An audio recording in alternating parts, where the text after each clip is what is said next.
नाशिक ग्रामीण जिल्ह्यातील अवैध व्यवसायाचे समूळ उच्चाटन तसेच अंमली पदार्थांची तस्करी रोखण्यासाठी पोलीस अधीक्षक नाशिक ग्रामीण, अपर पोलीस अधीक्षक मालेगाव व अपर पोलीस अधीक्षक नाशिक ग्रामीण यांच्या आदेशान्वये कारवाई करण्यात येते आहे।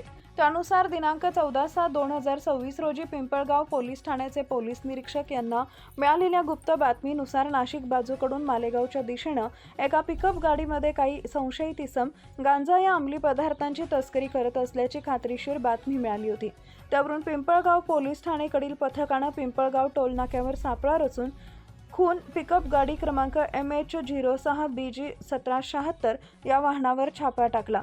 सदर पिकअप मधून संशयित ताब्यात घेण्यात आले आहेत। राहुल शांताराम पाटील, वय वर्ष 33, राहणार मुटकी, तालुका जिल्हा धुळे।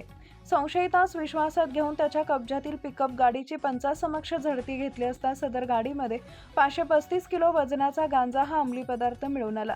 यातील ताब्यात घेतलेला संशयित हा विनाप्रमाणात बेकायदेशीर मानवी मनावर विपरीत परिणाम करणारा गांजा नावाचा अंमली पदार्थ कब्जात बाळगून कुठेतरी विक्री करण्याच्या उद्देशाने अवैधरित्या वाहतूक करताना मिळून आला।